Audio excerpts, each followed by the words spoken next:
My name is Angela. My name is Nicole. And welcome to the Ominous Stitch podcast.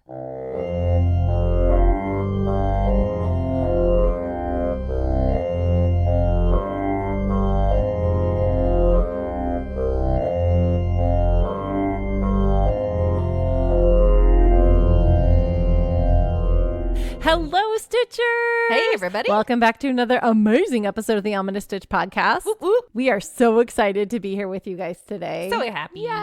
I haven't seen Nicole in a while. I'm so excited to see you. I've been out of town. Yes, you have. Where I've were had you? my travel pants on. Yeah, Woo-hoo! but you didn't crochet them. I did not. Dang In it. fact, you know what? I didn't take any crochet with me. I thought you were I going know. to. So like it was funny because before I left, I went to Texas. Hi, Texas. I went to visit my parents, Janet and Mike. Shout out to Janet and Mike. Hello. So I was in Texas and I was visiting Janet and Mike, and it's been a while since I had been back to Texas. So, but I How decided did it feel? it felt like I was in a dream. It was the Really? weirdest thing. Like Yes. you're like slow motion almost? No, it was Oh. like everything was familiar, but it felt like it was that I dreamt about it before and that I didn't actually live there, if that makes sense. Because it's been so long. It's been so long since Okay. I've been there, yeah. Yeah. And everything felt smaller too, which was another interesting thing. 'Cause you're bigger. Because I'm bigger. But everything's bigger in Texas. That's true. But no, it was good. So that's going to tie into my stitch. Okay. But yeah, so I didn't take any yarn with me. You're crazy. It was a challenge because I'm like, because I'd been feeling a little bit burned out because after that big project that I did with the blanket and just trying to get other things finished and worked up real quick, I was like, okay, I need to take a break. But I was definitely itching. I was like, I need to go to a yarn store right now, and I need to get some yarn, and I need to get some hooks, and I've got to do this right away because my hands are itching. So by the time I got back here, I was like ready to go. ready to go. I was set and ready to go. I So, feel yeah. like it's nothing. There's nothing like when you love something, but then when you're on a time crunch and it's something that is needed to be done that you don't really want to work on anymore. Yeah. It kills I'm the over vibe. it. I need to set this down. I mean, I all think of you that's guys know that's everything. why crocheters have whips, because So many. you get going and I then have you so get many. so tired of it and you're like, oh, I need to like recharge and do something else. Yeah. Yeah. But anyway, so it was nice. Now I'm back in the game. I'm very excited I think I was sending you a whole bunch of things. I was like, look at it. Maybe not. I felt like I was. You're definitely sending me a lot of Instagram reels. Yeah. Definitely was doing that. But yeah, so anyway, it was good to visit Texas. It was good to be there. And so anyway, but I'm also very glad to be back and back at home and back with my kids and my husband and you. I missed everything so Yay. much. So it's good to be here. But see, Yay. that's good. You spend a little bit of time away because then you appreciate what you got here. Yeah. Right? Exactly Yeah. right. Yeah. Yay. So what's got you in stitches then? So I'm going to tie back into my visit to Texas. This is kind of a two-parter because it's been a long time since I've seen you. So I have like two things that I want to talk about. So when I was in Texas, my dad, it was on his bucket list for me to sing with him in church choir because I haven't done that in forever. That's sweet. I haven't sung in the church. And I don't think I've ever sung in the church choir with him. So we woke up Sunday morning. We went to church. For me, we were there at like 6 a.m. California time for choir rehearsal. And I'm like, ugh. But I'd been acclimated-ish by the time that I was there. So it was okay. And then, there weren't any sopranos by the time we got there. So they had me sing soprano. I'm like, oh, now I have to sing high at 6 a.m. Cool. Cause I sing alto. But anyway, it was fine and it was nice and the anthem was great. And one really cool thing is I saw a bunch of people in the choir that have been in the choir for decades, and I remember them from when I had gone back, like when I was in high school and I was singing with the church choir and doing all that stuff. But this one sweet, wonderful woman named Nancy Vernah, You know her name. I do, because she was my very first choir director when I was 2. Whoa. She had me in the Cherub Singers. Wow. Yeah, Oh, that's cute. I was like 2 and The 3. Cherub the cherubs, because they were Singers. little babies, and so Aw. yeah, it's cute. And of course, we just yell, and they have posters, and we're supposed to kind of sing along with whatever. It's Cute. cute. So anyway, she was my very first choir director. And so she came in and she's like, Angela. And I was like, hi, Nancy. And she's like, oh my gosh. So it was like, it was super sweet to see her and sing with her. And so it was all very like kumbaya-ish and people that I hadn't seen in, I'm going to say decades, because I'm sure it, has been close to that, were recognizing me and remembering me. And I'm just like, wow, you guys, I didn't know I left that much of an impression, but that's really cool. And it was sweet to be able to do that with my dad and sing with him in the church choir. That's awesome. So that was really nice. My other stitch that I have is while I was gone, my 11 girls here at the farm got their hair cut. Oh, that's right. Now they look like tiny little stick figures. Like aliens. Alien deer. That's what they look like. They're chupacabras. Do they shiver? Are they cold? Well, it's really funny because there have been a couple of mornings where I've gone out there and I've seen them shiver a little bit. And I'm like, oh, baby, let me throw a blanket on you. But it's warm now. It gets in the 80s. Yeah. And so they are definitely demanding splash pad time every day. But sometimes in the morning, I'll see them do a little shiver. And but they're so skinny and tiny and just cute. And it was so fun to come home and see them and just be like, oh my gosh, you look like completely different. I call them people, but they look like completely different animals. But they're still sweet and just, they were so excited to see me. Yay. My little Bambi came right up and gave me kisses. Aww. And yeah, she's very sweet. And then, it was great to see them. But I want to give props to my husband and my kids because they were here for the shearing, which is quite... Sounds like a horror movie. I know it does, doesn't it? I'm glad it wasn't. The shearing. I'm glad it wasn't. Everything was wonderful and perfect. And they helped gather all of the fiber. So I have bags upon bags upon bags of fiber now. I was going to say, where are you holding it? In the garage right now. But I have so much fiber and I have to... Spin it. Kick my little tushy and get working on spinning it and getting it going because I have so much because I barely touched last year's crop. Barely.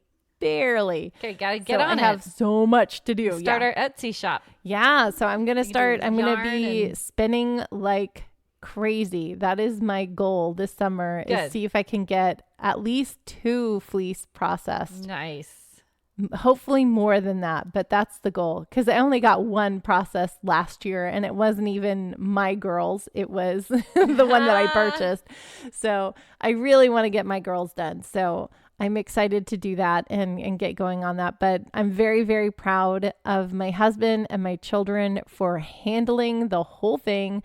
I was lucky enough to watch it on the Ring camera. So I watched a lot of it and I'm like, look hilarious. At them go. And watching the alpaca be obstinate. Some of them are obstinate, but it's really funny because when an alpaca is obstinate, they just lay down. They're like, I don't want to go. So you just pick them up because they weigh 120 pounds. So, you just pick them up. But they're like children, cats. Yes, they are cats. They're like, no, I don't want to. And you're like, okay, whatever, come with me. And one of them, Rue, was spitting at them I'm like, woo, she's not usually a spitter. So I was amazed that she was doing that. And they're like, oh, we got a fix for that. They just put a sock over her face. So she wanted just cover it on herself. Yeah. Ew. But yeah, I don't know. They did so good. And I was so proud of them and the way they handled that. So yay. That's awesome. Yeah. Very cool. Yay. Well, welcome back too. Thank you. I'm happy to be home. Mm-hmm. There's no place like home. Yay. You with your not ruby slippers, you have golden slippers on. But they're still shiny and sparkly. They're very shiny and sparkly. So Nicole, what has you in stitches? You know me and Tiki-Taki. Yes. Back in that. I have to share this with you because it's very fitting of our theme, this road trip thing. And it's probably because I'm posting more on TikTok about cryptids. Uh-huh. So this came up. I have to show you this. If you watch TikTok, guys, you got to probably find it too. So the first video that I had to find the original first. Uh-huh. I'm going to show Angela. What is this in my yard? What is that? What is that? What is that? Yeah. What is that? Okay. It's like a goat? The original video I saw before I saw the video I saw before the original. Yes. This is what popped up. This is in Florida. A wood imp. It's funny that major universities have verified this is real. Yeah. What major universities study? Right? Anyway, I just thought that was hilarious. But A wood imp. But a wood imp. There's this big tree in someone's backyard, and he's like, "What is this?" Now, the only thing that I'm a little I'm skeptical usually is it's very still. Do you see? It's not even moving. It's not really moving. So what it looks like a palm tree that the top has been lobbed off. So it's like way high in the sky. Really I don't know tall. how many 50 feet up you think. Something like that at least. And it looks kind of like a goat, but it has like a humanish face. But it's like four-legged, if that makes sense. So it kind of looks like Shrek on a goat body. Yes. Yes, exactly. And it's got crazy ears on it. Yeah. Yeah. Okay. So I was like, that's pretty funny. And then every time, like, I'd flip through a few videos, more of these it's a verifies of cryptids comes up. But the videos are crazy. So here we go. Yeah, I'm sure. A mole person. I'm rewatching it. Yeah. So it comes out of this mountain really quick, and it like looks invisible almost. I didn't see it. Yeah. There you go. That's mole crazy. person. Anybody ever hear about mole people? Mole people. But it doesn't. I don't know. Only in like The Incredibles, there's the mole. That's right. Man. Or that movie we watched, The Descent. Oh yeah, I hate that movie. That could be kind of like a mole person because they can't see, right? Because they're acclimated to a cave area. Yeah. Anyway, that was fun. I just wanted to share with you some very cool some cryptids videos that I've never heard of. Wood imps and mole people. Wood imps and mole people. So if you've ever heard of those, listeners, let us know. Yeah, we want to know. That's crazy, Nicole. Fun, right? Very fun. I love going on this cryptid thing. It's so fun. It's awesome, yeah? Yeah, very awesome. And today there were so many in one state that I'm not going to tell you yet. Well, you probably saw it in the episode notes. Whatever. Yeah, they know. I don't. I'm always in the dark. Yeah, but I couldn't Dancing in the dark. Sorry. I love it. I couldn't pick just one from one state. So today's episode is going to feature just 2 states with multiple cryptids. Oh, wow. Yeah. So I'm excited for that. Yeah. That's cool. I'm not going to tell you until we get to it. I know. Well, I'm very excited for Stitch Time. Guys, that's a little bit of a hint for what it is. So they see it in the title too. They see it in the title. You guys know. Nicole knows too because I'm fiddling with it right now. She's trying to finish it. Her like deadlines. I think Angela loves late, like the quickest deadlines to turn around projects. You know what? This one is not my fault. This one is on my daughter because she told me yesterday for a party that she's going to tomorrow. She told me, correction, not just yesterday. She told me last night. For a party that she's going to tomorrow. And you're like, okay. I'm like, okay. That's what moms do. I'm pretty proud that I was able to do this and pull this off. So I'm excited to get to Stitch Time. I'm excited to get to Story Time. I'm excited to podcast again with you because it's been a long time. Happy. I haven't seen you in forever. And this feels like a dream because it just feels like it's been forever. For the first time in forever. I'm so excited. Should we get to our show then? I'm trying to think of what movie that's from. For the first time in forever? Why am I blanking on that? Frozen? Duh. Look at me go. And I make my kids watch that every Christmas time, and I didn't remember because it's so good. It's a good song. Okay. It is. But yes, Stitch Time. You got to tell everybody how to do this. I'm telling everybody how to do Stitch. Okay. Yeah. Okay. So should we do it? Yeah. Let's get stitching.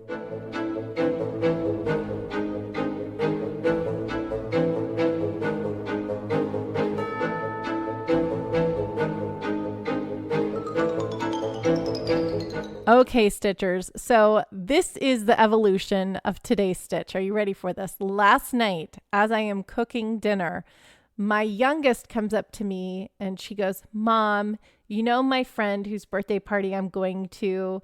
I'm like, yes. And she goes, well, she really, really, really loves Stitch. And I'm like, yes, I know. That's why we got her all Stitch themed gifts for her birthday.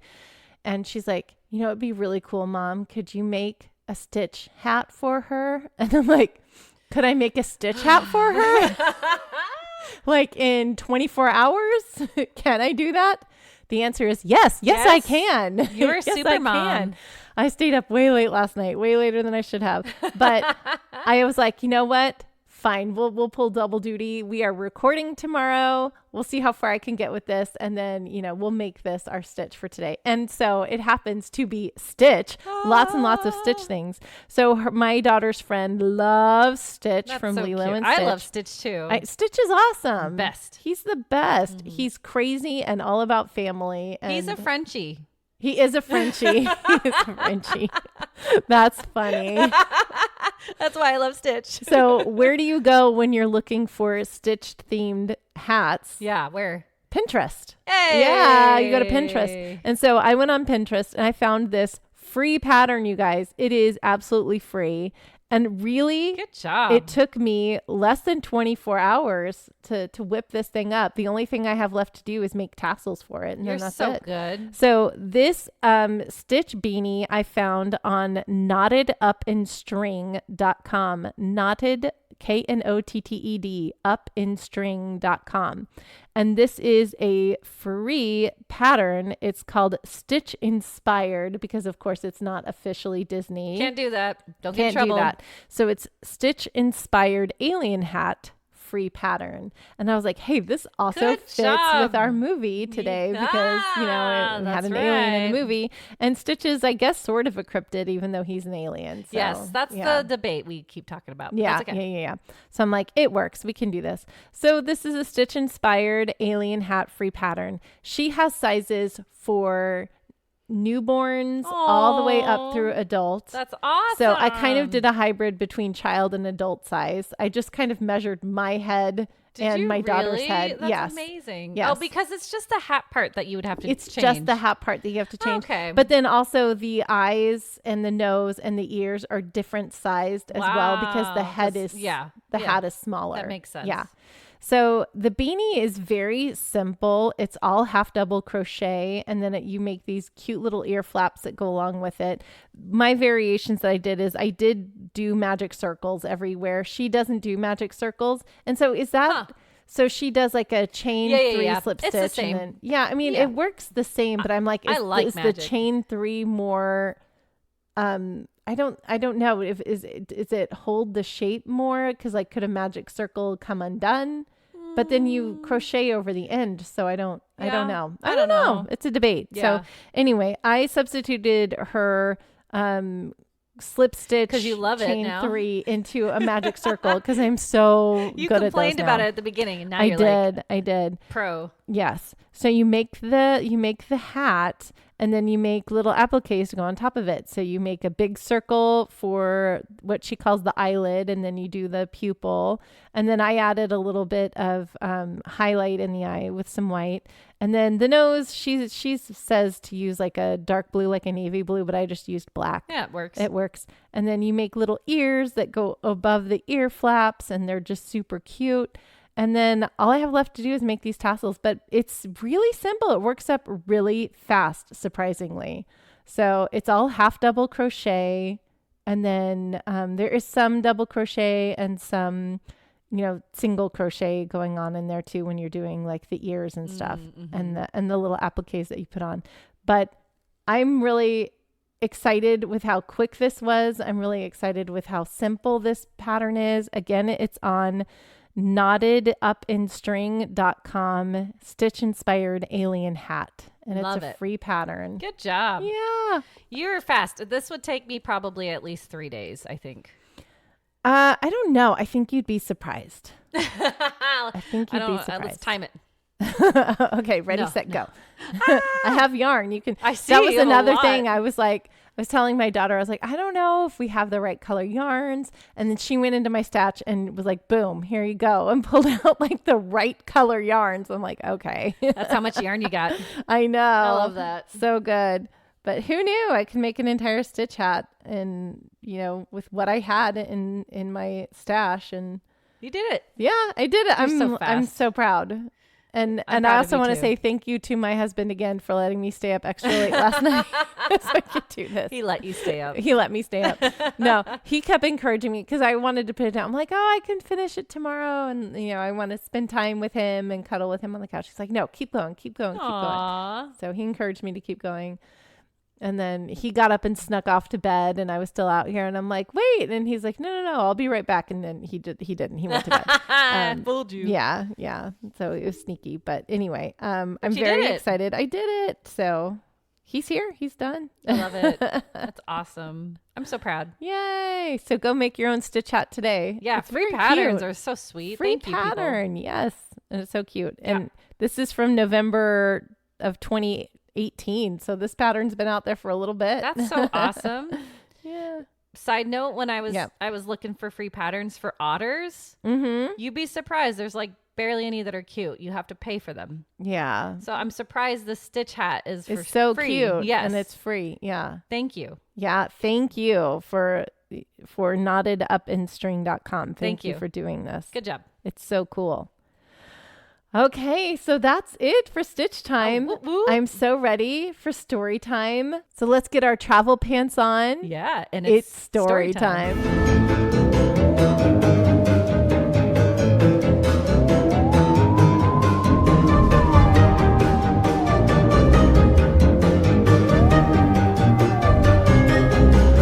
I was talking to Angela earlier about our episode this week.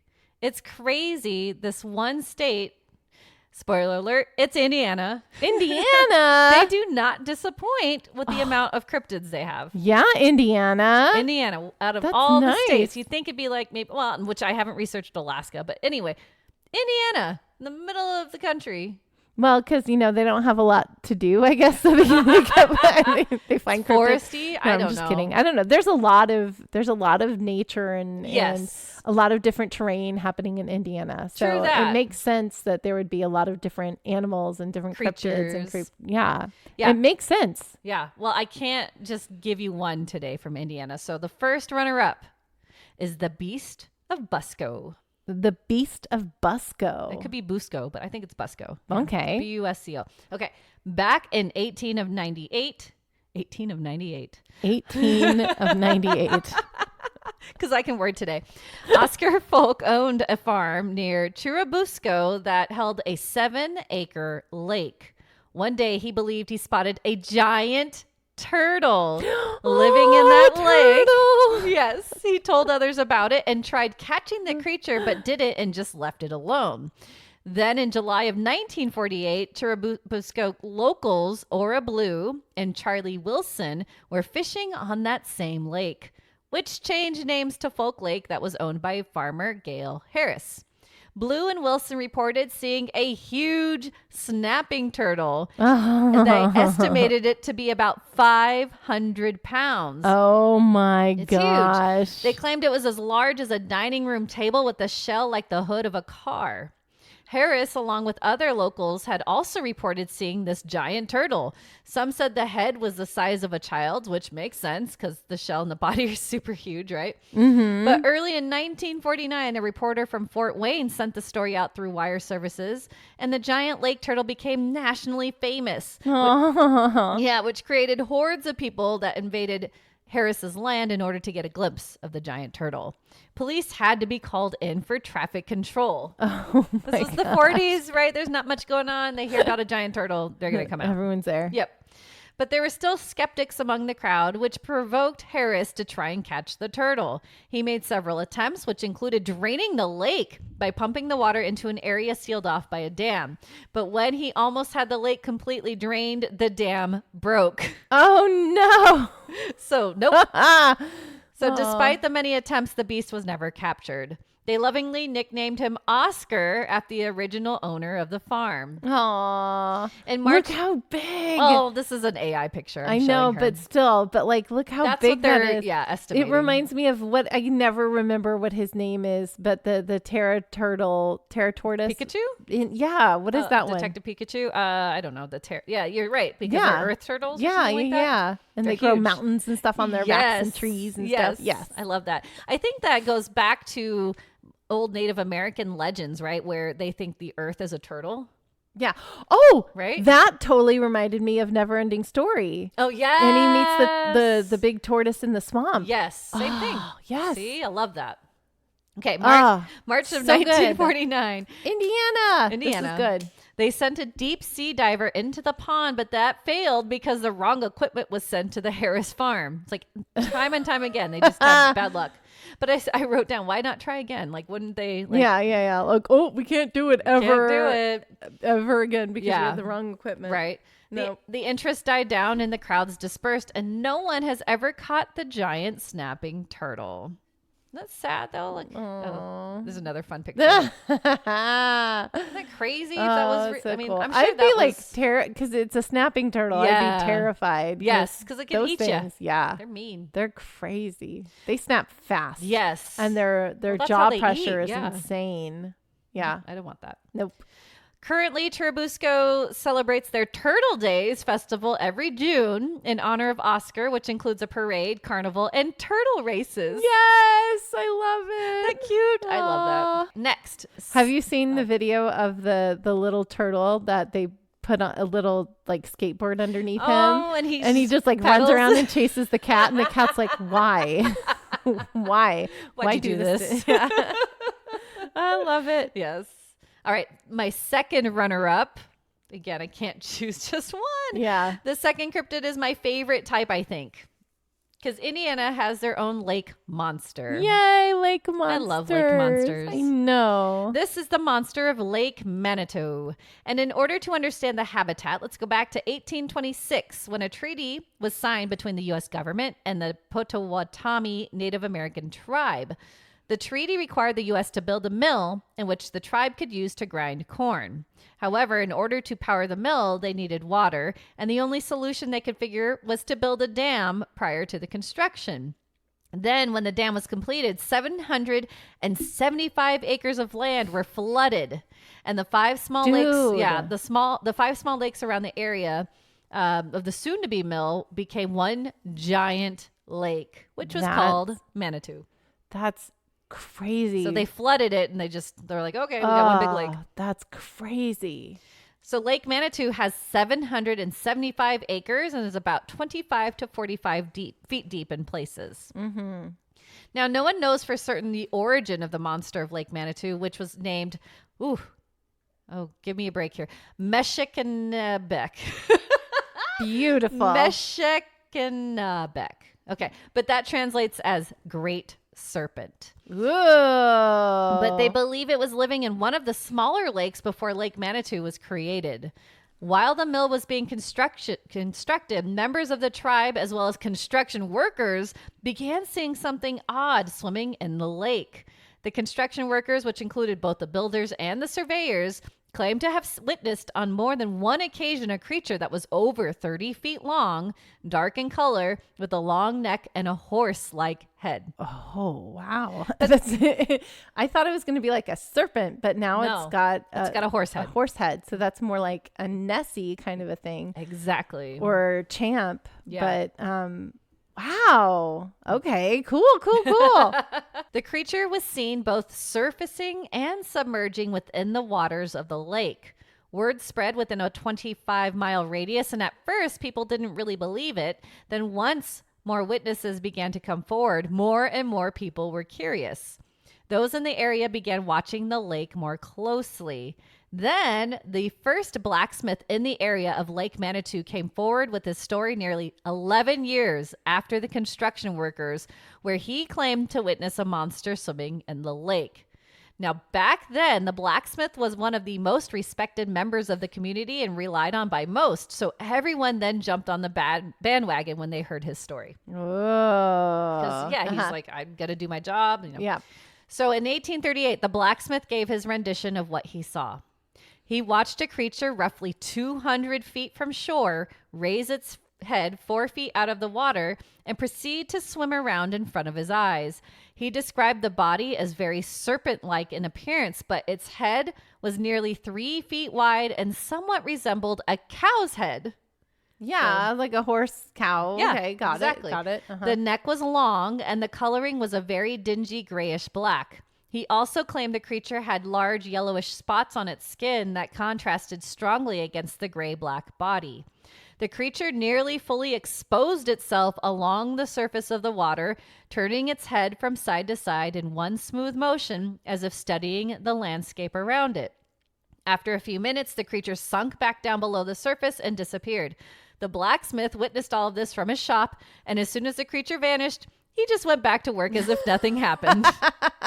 Such a level-headed dude. I love it. I love it. No wonder why he's respected. Yeah. He's just like, well, that was interesting. Okay. Okay, back to work. While many would visit Lake Manitou and claim to have seen a large shape just under the surface moving rapidly, no one has any close encounters. That is, until two men decided to get on the lake to go fishing one night. These two fishermen were out on the lake only 2 weeks after the blacksmith sighting when they both noticed a large disturbance in the water a good distance away. Thinking it was just a large school of fish close to the surface, the men rowed their boat in the general direction. As soon as they did this, though, the disturbance started moving closer to the boat. Uh-oh. This action caused the men to take a quick pause, and they stopped rowing, carefully watching the moving mass. Then they sat awestruck as a creature nearly 6 feet in length moved rapidly under the surface of the water, and then they started to grow in fear as they realized it was coming directly towards the boat. Nope. They immediately grabbed their oars and tried to hurry back to the shore. This is very cartoonish in my brain. Right? Where they're like rowing like crazy and not getting anywhere. I love that. Yeah, they weren't quick enough. Yeah, waves shot out from alongside the creature as it made its way stealthily through the water, and suddenly a large gray head broke the surface of the water and lunged up quickly before shooting back down into the water and out of view. The men waited in terror as the waves were going crazy, but slowly grew calm. They thought the creature would return if they moved, so they sat motionless for a long time. But once they believed the monster was not going to return, they started rowing back to shore. After this tale reached locals, they all felt this creature was growing aggressive and wanted to do something about it. Concerned citizens of Rochester created a plan to capture the creature by any means necessary. I don't think he was being aggressive because he didn't do anything. He just came gave at them them. a scare. Yeah. But I think he was just like, ooh, what are you? Right. And he's just fast because Yes, he's in the he's water. a big creature, yeah. And everyone's like, ah, freaking Panicking. out because, you know, that's our culture. Shoot first, ask questions later, right? Yep. Oh my gosh. Yeah, but he didn't attack him. He didn't attack him. He very have well done it. could Yeah. have. But yeah, he didn't. He was just like, He was what are chill. you? Yeah. So they took their boats and rafts out to the water, intent on taking this creature in, dead or alive. Thankfully, after some time, there were no results and the monster hunt was called off. All right, this word again. Meshekenabek. Meshekenabek. Meshekenabek. I like it. Yay. I did it. Okay. Hopefully that's how you say it. Now, the sighting slowly died down in the 1840s, even though some would occasionally claim to see something odd swimming in the water. But then in 1849, a report from the Logansport Journal described that someone caught an enormous ichthyobus, or buffalo fish, that weighed several hundred pounds. Dude. And that its 30-pound head was removed from its body and displayed in Logansport as a sort of an exhibit. So there are big fish in there. There are big fish. Yeah. Wow. See, there's our samples. I'm showing Angela examples of what they caught. Of these fish? Yeah, the specific fish. Okay. And it's huge, see? It's huge, but I mean, it's a fish. It's It's a not fish. it's not a serpent. I mean, But look at his eyes. It's very... it does look like a horse or a cow. Yeah. The face does look like a horse or a cow. So, yeah. But I mean, they were talking about it being much bigger than Right. that. Yeah. So Yeah. anyway, but that's a cool fish. Right. And I don't think fish should ever be that big because it's too big. I know you love that. I love that. Okay, 39 years later, Logansport Journal again reported that a massive 116-pound spoonbill catfish had to be pulled from the lake by 4 grown men while they were fishing. Oh, no. It was so huge and it drew so much attention that they placed it in a cart next to the Rochester courthouse where men charged people 10 cents to see it. Do you want to see So my big fish? this is an oh, example no. of it. Oh, no. Oh, no. oh, no. I So, can't isn't say it creepy? other words. It's I creepy. can't say other words. Do you guys know what this fish looks like? You need to see pictures of it. It's like, Oh, It's no. creepy. I don't like it. No. But this one has a beak. So yeah, it has a big beak, and it's too big of a fish. And I mean, it doesn't look like it's a horse head or a cow head. The other one had more of that head. Exactly. But still, they're just trying to say that there are some really massive fish. There's massive weird fish in there. Think that it's that. People could think that, or hey, this is food for that big creature. Exactly. Yeah. That's just giving you more reason to think food there's that huge can sustain things. it. Yeah. So to this day, though, oh, go ahead. No, I was just like, I know you said it. We think it came from a smaller lake, right? That became part of this massive lake when they flooded it. Mm-hmm. But I'm like, how did it sustain in that smaller lake? Maybe it was a baby. I don't know. I'm just a baby. Just a baby. I think it'll be. Maybe it's like one of the cryptids, like on Fantastic Beasts, where it just grows to the size. Yes, that's what I was thinking too. But who knows? I mean, fish do that. They grow to the size of the environment that they can be in. Yeah. And then I forgot which cryptid we talked about with the lake monster that was like hiding in an underground cave. That's true. Yeah. So there could be things like that. Yeah. I don't know. But so I'm trying to picture the body of it. So the body of it is just serpentine. We don't see any flippers or anything. No one's mentioned flippers, just a very serpentine-like body, but a horse head. Yeah. So that's different than Nessie Yes. and Champ, because they have legs. Could it be like a big eel? Like, I mean, it could be an eel. Yeah. Eels are pretty big and creepy looking. Yeah. So who knows? But to this day, there have been no reports of the feared Meshekenabek. A portrait was created of the creature in 1838 by famous artist George Winter, and it was published in the Logansport Telegraph. This is what they think they look like. Oh, that looks so cute and friendly. Right? It looks like a seahorse, but just a super long body. Very long tail. Yeah. I mean, that's what it looks like. Yeah.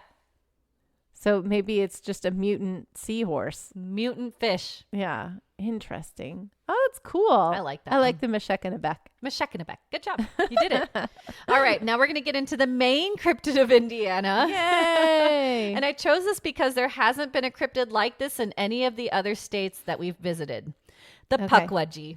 Pukwudgie? Oh, what's a Pukwudgie? I'm going to show you so many pictures. I like the name. Pukwudgie. Pukwudgie. Yeah, you're going to love it. All right. So Henry Schoolcraft, an American geographer, geologist, and ethnologist, translated Pukwudgie as little mild man of the woods that vanishes. So it's not a Bigfoot. It's quite opposite. It's a little man. Little man. It's like the Lorax. Yes. Tiny little man. Like a little elf, It is a human-like creature of Wampanoag folklore, and in Indiana, they are known to inhabit Mounds State Park in Anderson. They have been there for hundreds of years, and the natives that inhabited the mounds before the town was established warned people not to mess with them. The Native American tribe Lenape in Delaware were the ones who had the most stories about them. Ooh. However, Pukwudgies may date back at least 9,000 years. Whoa. 9,000. That is a long time ago. Very long. They've been here for a long time. Do the math. I mean, that's like, So this is a forest. Way. Oh, wow. That's pretty. Yeah. That's a pretty forest. So the Lenape claim that the Pukwudgies were once friendly to humans, trying to live in harmony and even help them. But the humans didn't understand or appreciate the help. So the Pukwudgies turned on humans because of their ungratefulness, and it's wise to leave them alone. How bad can I be? This is the Lorax in my head. I'm watching the movie The Lorax in my head as I'm looking at and listening to this. The oral history of some tribes is that humans appreciated the creation giant of Cape Cod, Mashop, but not the Pukwudgies. So they grew pissed and began treating humans like poop. They're like, you're going to appreciate this big giant, but not us. Yeah, okay, yeah. No. We are important too. Yeah. Worship me. But no. The The humans complained to Moshop's wife, Granny Squannet, who relayed their gripes back to the giant himself. So Moshop asked the humans to gather up all the Pukwudgies they could find in the woods and bring them to him. The humans followed his orders, and when Moshop got a hold of the captured Pukwudgies, he threw them across what is now southern New England and into the Great Lakes region, and thus they ended up in Indiana. I love it. These little like Pukwudgies are all pissed off and upset and like nobody worships me, blah blah blah. So the big giant's like, fine, go over here. And he just like we don't want you over here anymore. All right, but another tale, the Pukwudgies were so angry about that instead of being tricksters, they turned deadly. Pranks then turned into kidnapping children and luring people to their deaths, even burning entire villages. No, that's not cool. Don't mess with them. Don't do that. Yeah, in this tale, Moshop was so pissed and sent his 5 sons to eradicate the Pukwudgies, but they were so small and wise, they lured the sons into deep grass and shot them with magic arrows, which killed all 5 sons. No. In some versions, they even killed Moshop or his wife. So they remind me of kind of like Gremlins, but I was about to say Gremlins. Yeah, there's a Twilight Zone version of that, like the Pukwudgie. Like, do you ever remember that old one? No, I don't remember. Ooh, I'll have to find it for you. But if you've ever watched, you guys, the older Twilight movie, it's the Twilight Zone movie, I think, where it's this guy and he's just like bombarded by these little creatures, these little people, and there's like tons of them, and he can't get away from them. Oh wow! I think that's Twilight Zone, or it's like Tales of the Dark Side. Either way, there's something out there. So anyway, that's what it reminds me of. Now, lore claims that a person who annoys a Pukwudgie would be subject to nasty tricks by it, or subject to being followed by one who would cause immense trouble. As mentioned previously, they're known to kidnap people, push them off cliffs, attack their victims with short knives and spears, create fire, and even use sand to blind their victims. Dude, they don't mess around. No, they're mean. Somehow they can also manifest into animals and scare you away. And the most common form is a creature that looks like a porcupine from the back and a half troll, half human from the front and walks upright. Oh, no. They can also appear and disappear at will. In a way, Pukwudgies are Indiana's own fae or goblin. Yeah. Pukwudgies are small, standing roughly 2 to 3 feet and dressed in a blue robe or shirt. They have large ears and noses, so they may be mistaken for dwarves when they're first spotted. They may also have smooth gray skin resembling stones. No one has ever captured a photo of one, but there are a lot of artist renditions of them floating around the internet. Yeah. Woo! He looks like Sonic the Hedgehog. Oh, that's awesome. They're cool. Okay, they're not cool. They are evil little. That one's creepy. Yeah. They're evil little beings, but interesting. So there you go, Pukwudgie. Now, apparently, there's a famous home in the Mound State Park called the Brandenburg House that was built in the 1800s. The Brandenburg family lived there, and I'm unsure if they still do. But a girl named Eloise once lived in the home, and she had her own encounter with the Pukwudgies as a child. Oh, no! Author and amateur archaeologist Paul Startzman interviewed her while she was living in a nursing home in Anderson, Indiana, for his book, The Pukwudgies of Indiana, which includes his own tales that I'll talk about. But Eloise said when she was playing alone in the park, the Pukwudgies approached her. They were curious and interested, showing no malevolence. They spoke with high-pitched voices in a language she had never heard. She also claimed to have encounters with them again when she was older. Dude. So they weren't mean to her because she wasn't mean to them. Yeah. There you go. Yeah. Everyone's cool. Everyone's cool. Startzman's first encounter with Pukwudgies was in 1927 when he was only 10 years old. Startzman was hiking alone on a trail in the park when he noticed a little man half his size. The little man had dull blonde hair that covered his head like a helmet, which left his round ears to protrude. And lastly, on Facebook's Tripping on Legends podcast, they interviewed security officer park ranger Jim Campbell, who oversees Mound State Park. In July of 2016, he was on routine patrol at 5:30 p.m. And when he was looking over a dense part of a forest, he spotted a 3-foot creature wearing all grass clothing, running as fast as possible through the woods. He was convinced it was human-like, so he believed it was a Pukwudgie. It was wearing a hat as well. And though it was male, thought it was male because of the pants it was wearing. Campbell swears he was sober and that no one believed him when he told his story. I like that little detail. He like, swears, I'm sober. I swear I'm sober. I'm not making this up. There's funny. There's a little man wearing grass clothing running around. Grass clothes and a hat running through the woods. But he's a security guard. Oh, that's I funny. kind of trust that because he's watching this woods park all the time. If that's his, it's his job to know the woods and to know the forest and to know all that. And he sees everything. See all the creatures. He knows what should be there and what shouldn't be there. That's funny. I like this. I like the Pukwudgie thing. I think it's cool. I've never heard of this cryptid before, and I enjoyed those stories. I like it's cool. Yeah. See, I told you Indiana won't disappoint. So. Indiana, you rock. Yeah, you're awesome. Yay. All right, my second state, because it's long too. This is crazy. So we're going to go up to Michigan, where the cryptid has a bit of stories, hoaxes, and even more stories after the major hoax was created. This is the Michigan Dogman.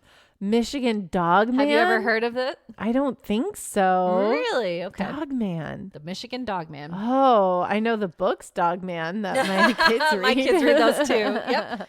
Not as nice.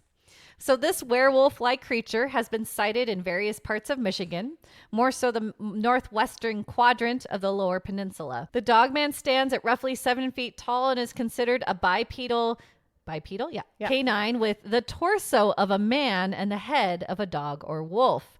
Depending on who has spotted the creature, it has blue, amber, or red eyes that glow in the dark and a howl that sounds like a human scream. That's a picture. Why is it a Dogman? It's a werewolf. How is it not a werewolf? Again, I don't know.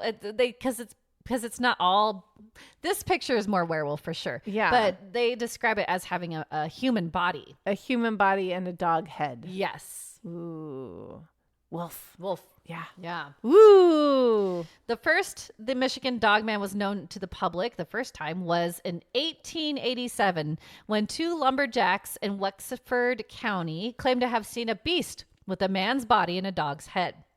And most of the original reports come from logging camps because they're out in the woods. Yeah. Okay. Unsure who or how they came up with this, but the legend claims the Dogman appears to humans in a 10-year cycle that falls on years ending in the number 7. So we got to go to Michigan and I was born in a 7. There you go. Okay. Okay. When I turn 50. That'll be fun. That's your road trip. See the Michigan Dogman. Wow. I love it. I'm guessing that this legend was conjured at the same time the Michigan Dogman became very famous in 1987. Okay. So this Traverse radio station recorded a song titled The Legend, which recounted the Dogman's historical whereabouts. Disc jockey Steve Cook recorded this as an April's Fool prank. Mm-hmm. Okay. But then the song became a hit and had multiple people calling in and sending letters with their own encounters with the Dogman. Oh, that's fun. So that's what I'm saying. This hoax, this hoax was like, no, it's not a hoax. Yeah. People have encountered it many times. Now, the song covers the encounters we do know, though, of 1937, a man named Robert Fortney was attacked by 5 wild dogs near Paris, Michigan. He stated that one of them stood up on 2 legs and looked him in the eye. It's like leader of the pack. No. Then in 1967, a couple in Manistee saw a large, hairy creature running across the road on 2 legs. I said maybe Bigfoot, but maybe, yeah. And then in 1987, a group of teenagers claimed they were chased by a huge dog that walked upright and had glowing eyes. Okay. So could it be a skinwalker? Oh, maybe. Because they can be like half transformed. Yeah. No, that's a good assumption.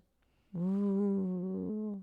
Yeah. I'm putting theories together. I like that. That's not bad. Another huge hoax was a video called the Gable Film. The home video centered around Mike Agrusa, who was a young boy in the 1970s and supposedly captured a video depicting Dogman during a northern Michigan vacation. You see the family riding snowmobiles around on an open stretch of land, and then you see Father Aaron Gable chopping wood. You also see their dog playing and running around. But later in the film, you see a creature crawling on all fours in the forest. They track the creature's trail on foot, and eventually you see the creature charge the camera and Gable, and you see the jaws of the creature for a split second before the camera cuts out.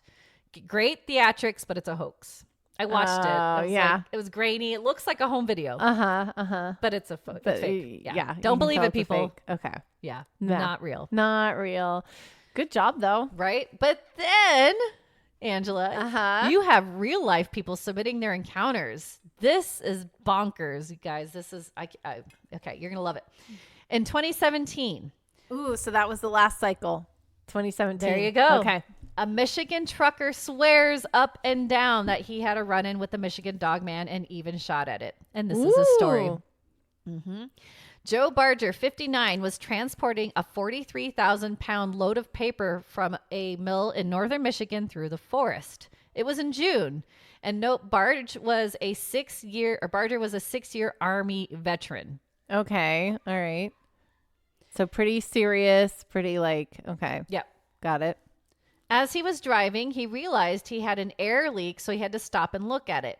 He found it by the back brake chamber on the trailer. He had everything to fix it, and he was underneath the trailer going to work when suddenly he got a bad feeling. Uh-oh. In the YouTube video from What Lurks Beneath, Barger stated, I was hearing a vocalization that wasn't natural. It wasn't a sound I had ever heard before. I was looking around and I saw some shadowing in the woodline, but there was plenty of light to see. It was nowhere near getting dark yet. I was in bear country, so I perceived the shadowing to be a black bear at the time. A bear is scary enough, so he got back in his truck and as fast as he could. He checked the air, which was back to normal. Barger still had a really bad feeling in that area, so he started driving. He checked his rearview mirror, and there was no traffic on the 2-lane road at the bottom of the hill. When he started climbing up the hill, he looked into the right side mirror and noticed it was way darker than it should have been, and then realized something frightening.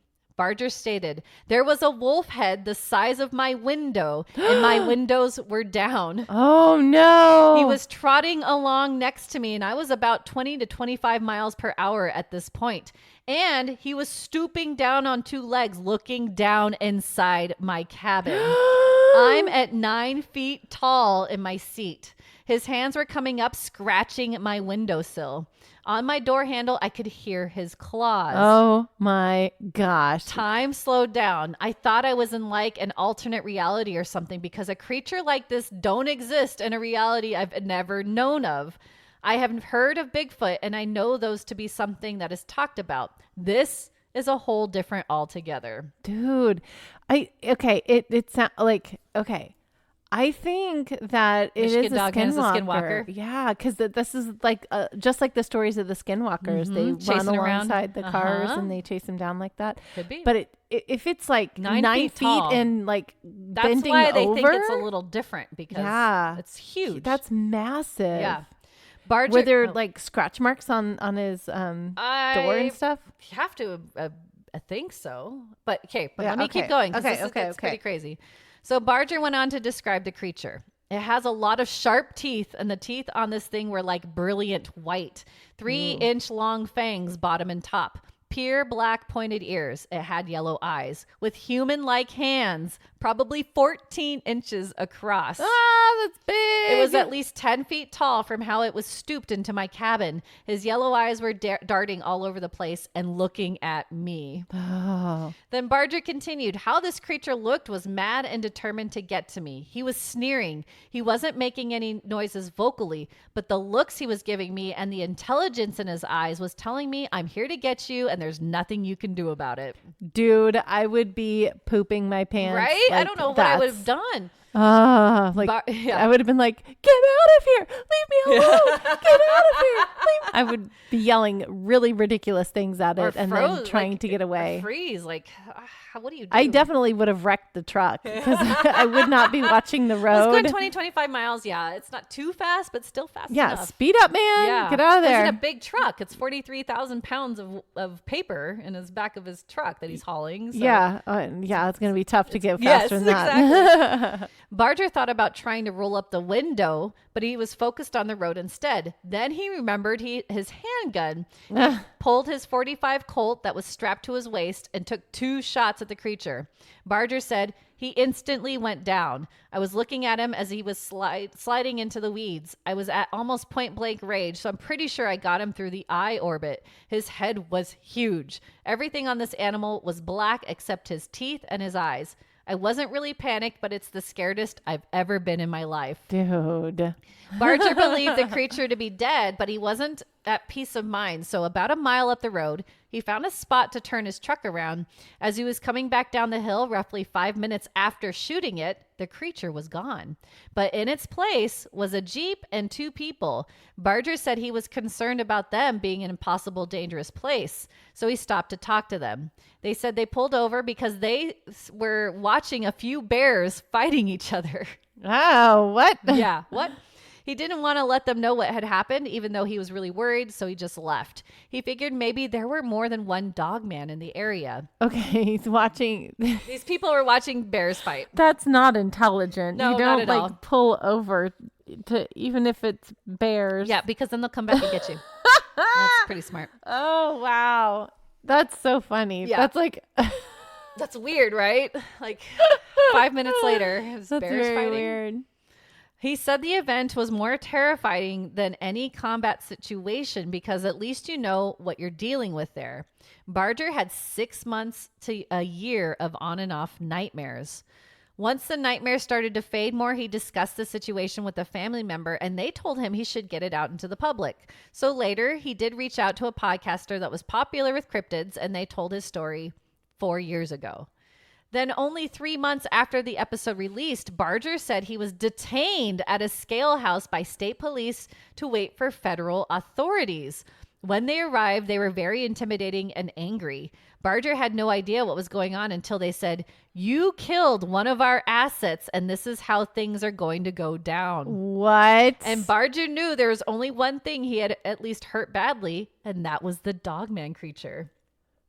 The authorities went on to state that it was their property and they were mad Barger killed it. They were also trying to get him to stop talking about it, and Barger assumed they knew it was him from the narration story. They ended up threatening him, confiscating his gun, and shut his bank account off for some time. Dude, this is like Men in Black stuff. Uh-huh. Barger stopped talking about the incident until recently, believing this creature is another tool in their toolbox for military operations of some kind. What are they going to use this for? Like, what? If it's wild and attacking us, like, you're going to send it into a different country? Like, okay, now I totally understand why we watched the movie that we watched. You are so freaking good at this, Nicole. Oh my gosh. But this is like a real story? This is real. This guy, I 100% believe him. What? You Like, guys. How would you make this is crazy. Anyway, yeah. So that's his Dogman encounter. Oh, the military is using human hybrid dogman. Dogman. What? They're testing. I'm guessing testing? What? Yeah. Crazy, right? Nicole, that's not okay. What kind of weird conspiracy rabbit hole are we going down right now? I don't know. I hope I don't get in trouble. Sorry. Oh, I'm just my repeating gosh. what I see and hear. Ah. Okay. So now I've got actually 2 more reader stories. This is from MysteriousMichigan.com. Okay. The Michigan Dogman. And these are encounters that people wrote in about. So let me give one. I'm just going to give 2 out of like 10. Okay. In the summer of 2010, I went camping with some of my friends at their cabin near Shelby, Michigan. Some of their cousins came too. So the night after we got there, I was sitting by the fire telling one of them a ghost story. We were right next to a little creek, and on the other side of it, a huge ghostly white dog ran by like it was chasing something. I thought it might be someone's runaway pet, but this thing was huge. It was the size of a black bear and it was built like a wolf. So we went across the creek as soon as the wolf thing was gone to look for tracks or anything. We didn't find anything, even in the wet mud.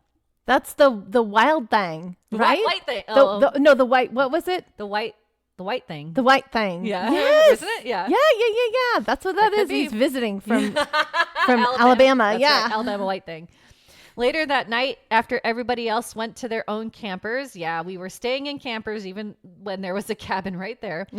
It was really late, about 3 a.m, when the camper started shaking so violently it woke me up.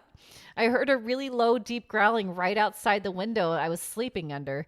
Then the camper started shaking again, and the eerie growling continued. I knew it couldn't be storming out there because there wasn't a cloud in the sky before or after that night. When we got back home, we found scratches that looked like claw marks about 7 feet off the ground, right above the window. Dude. 7 feet. Dude. Oh man, that's just like the military asset. That's crazy, Nicole. See, now I planted that in your head. I know. Okay, well, I have a quick story that I think I've probably told on this podcast before, but that reminded me of when I went camping with my dad. You know the story. Have I told it? So I went camping with my dad. Hi, Mike. I'm giving you another shout out today. It's your lucky day. Woo woo. And we were in our station wagon. Woohoo, station wagon. And so we were sleeping in the back of the station wagon. And in Texas, when you're in the swampy areas, there's alligators everywhere, right? Alligators. And so we were like, watch out for the alligators, be careful of alligators, whatever. And at one point in the middle of the night, the car was like shaking and rocking and rolling. And it woke me up and I was like, an alligator's attacking us. It's going to eat us. And I heard some like groaning noises and I was like, oh my gosh, we're going to die. We're going to die. It was just my dad rolling over. But when you're little, you're like, it's an alligator. Yeah, that's hilarious. It's just dad. No, just my pa. Yeah, not the dog man, dude. No, right? Oh. All right, got one more for you. Okay. On 4/24/2011, my wife and I were on our way back from the store when it came lumbering across the road on all fours. It was 3 times the size of our old 140-pound German Shepherd. After it cleared the roadway, it stood and traveled across the bean field on 2 feet. This wasn't the first time we've seen this creature. A few years ago, it was eating out of our dog's food bowl behind our house under floodlights. Looked like a giant wolf that even a large dog, the 140-pound Shepherd, didn't command its attention. The creature had an oily smell to it. The sheriff was called out and I was instructed to shoot it on sight as if it were a feral animal. Oh, you're going to get in trouble for killing one of the assets. That's right. Occasionally, I've seen big cats in the area out bow hunting, and this was definitely not a cougar. I don't bow hunt anymore without packing a pistol. Yeah. Wow. So Michigan Dogman. Michigan Dogman. You've given me so much to think about today. That's, oh my gosh. That trucker's story got me. Yeah, that's crazy. Mm-hmm. Wow. 10 feet tall? Yeah, that's too big. Oh. And why is it just randomly attacking a truck driver? I don't know. And I don't like that it's a military thing. That's the thing that has me hung up more than it being a cryptid. That they told this guy. That there's some conspiracy out there. The military knows about like the cryptids and it's like, no, we're keeping them hush hush because we want to utilize them in some way, shape, or form. I don't know. And the truck driver is ex-military too. Exactly. Yeah. Oh my gosh. You guys. If you have anything you want to add to any of these stories of any of the cryptids that we talked about today, we want to know. You can email us at theominousstitch@gmail.com. You can also jump over to any of our social medias. We are on all the things and drop us a comment. Have we gone to your state yet? What cryptid do you want to hear about? Let us know. Yay. And you can also jump over to podbean.com. That is where we host our wonderful little podcast for you guys. Podbean. You can get show notes from this episode or any previous episodes. And you can also click on a little button that says become a patron. So become a patron today. It is because of our patrons that we are able to do this podcast for you. So if you want it to continue and you want it to continue to get better, and eventually we want to open a shop and we want to do all these things. We have all these ideas. So many ambitions, but we do need support from our listeners to be able to make that happen. So think about becoming a patron today. We love you if you do. We love you if you don't. Thank you for listening to us today. Yay. We have one more thing to do. One of my favorite parts. We're going to take our travel pants off and put on our comfy little watch a movie pants. Get our blankets out. Get our little blanket. Oh, get our blankets out. Because it is movie time. And you guys, this movie I love. Yay. So let's get to it. It's Yes. movie time.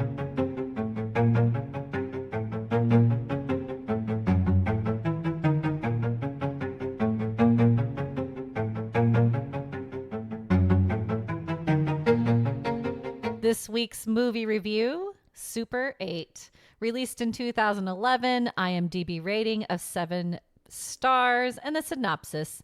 During the summer of 1979, a group of friends witness a train crash and investigate subsequent unexplained events in their small town. You guys, this is like a modern day Goonies for me. It's so cute. It's so sweet. The actors, the kid actors are great. Oh my gosh. Like they act really, really well. And when they're So well. trying to act, it's bad in the right ways. Yes. It's so good. Dude, Elle Fanning. Yes, she's Wow. so good. She turns it on in this yes, movie. she's so good. Very, very good.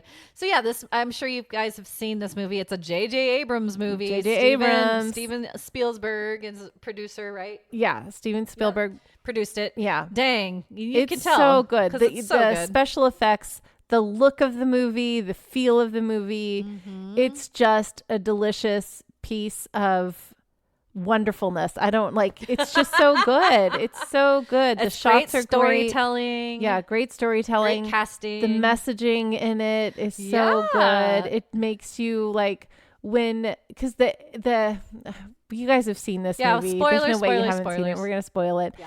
But the way that when the alien picks up, The ending. yeah, and he picks up the boy, and he's like, The boy is like strong and because courageous. he knows he's like, he can read my thoughts. He like we can understand, and I'm gonna connect with him. I'm gonna show him no fear, so that he understands that we're not scared, and that yes, he can go home, and it's okay, and we'll let him go. And then when he lets go of his mom's necklace right at the end, it's just like, oh, so touching. yes, Such a It's symbolic so- part. oh, it's so sweet. It's so good. The character arc that these kids go through, and the adults go through, The relationships with their parents. yeah, And and the whole like horrible military thing. Oh. thing. The whole start of the whole movie, like, just get you. It's just like Yeah. it feels like it. Or is it? Yeah, because Georgie dies. You Oh, always- yeah. Anytime you have a character that dies like right off the bat, Yeah. just sets your tone. Yeah. You know these characters are grieving so hard. Yeah. Yeah. But it's beautiful though. It's a beautiful story. Yeah. It's so good. And it's just like, it's PG-13. So I'm sure we'll watch it with the kids pretty soon too. And it's, Yeah, Hubs was like, it's PG, the kids can watch it. I was like, PG? I don't think it's PG, but it's PG-13. Yeah, and it's you don't see people dying. You don't see a lot of blood even. You don't see a lot of that. You see there's a lot of like, what's scary is all the wreckage. And then of course, when Yeah. you see the alien, but then when It's you crazy understand that looking. the alien is just frustrated and he just is scared and he wants to go home. Yes. I'm like, he's the most And we've human treated out of him- everybody. Yeah, we've treated him so poorly that he just hates us, and I get that. Yeah. I mean, it makes total sense. Yeah. Like, don't freaking be selfish. Like, if you're kind, if you lead with kindness and you lead with understanding, you'll get that in return. So like, be kind. if here's like a little moment with Auntie Angela. So, if you ever come across a cryptid or you ever come across like an alien or something, don't shoot first and ask questions second. Like, see if you can form a connection. Because when we form connections with each other, that's how we grow and move through, and we form understanding, and we better everybody in that moment. They learn from us, we learn from them. It's Kumbaya. kumbaya. Okay, I'll get off my soapbox You're now. so cute. And the dad, the Kyle sheriff, Chandler, I he's love him. one of my favorites. So good. He's so good. Good acting, man. Yep. This movie, just the way that it was all put together. Good job. Yeah, it's beautifully done. Mm-hmm. Yep. I like it. How many stitches are you going to give it? Super 8. We'll give it an 8. Hey. Yep. Why not? Yeah. Yeah, I'll give it an 8.5 at least. Yeah. At least. I don't know why I wouldn't give it higher. Why wouldn't you give it higher? You always do this to me. I know. I'm the devil's advocate in this part. She's so funny because like she'll always be like, really? Why not higher? And then I'll be like, okay, fine, and I'll give it higher. And she's like, I'm gonna go way lower than that. I went higher than you today. You did go higher than me today. Why stick with an 8? I don't know. Just because that's the title of it, so I went with the number. But why would you? But I mean, minus 8s are like a high rating for me. Like 10, I don't give anything higher. What's a than 10 that. for you? A 10 for me would not be in this genre. That's what I figured. Okay. Yeah. See, that's why. Yeah. Okay. This is close to something that I would, if it was on TV, I would regularly watch it. This is close. Right. And as far as like in the genre of the horror, that horror films that I, are not my thing, but we watch for the podcast and they're your thing. I make her watch it. Yeah. They're her thing, not my thing. Like this is one, if it was available to me, I would watch this one quite often because, it's good. It's a really good movie despite the genre. That's why. I like the ending when they actually put the movie, the kids movie. Oh, the kids movie is so cute. It's so adorable. good. I'm so glad that they actually filmed it. Yeah, and put it in together. Yeah. It's good. But it's good. This Great is movie. like, if you like Stranger Things, this is a great precursor for Stranger There Things. you go. It's a watered down one because Stranger Things is real creepy and that's more gory. And I love Stranger Things. Yeah, see? Yeah. Just poking and prodding. I don't know. Okay, so fine. We'll bump it up 8.5. I'll meet you. I'll meet you with Look, it. I got her up. It's good. No, it's a great movie. Yeah. And like I said, I was telling Angela too before this that the other reason why I picked this movie to review is because a lot of our cryptid stories in the past that I've been doing discuss the myth of these cryptids on a train and it derailing and then they're like always escaping. Somebody's capture, like they belong to somebody, they've been mistreated or something. Yeah. And then they escape and they're like going crazy in the woods. So there you go. Yeah. It's very similar. Yeah. I love that. Why were they transporting the alien? I don't remember that part.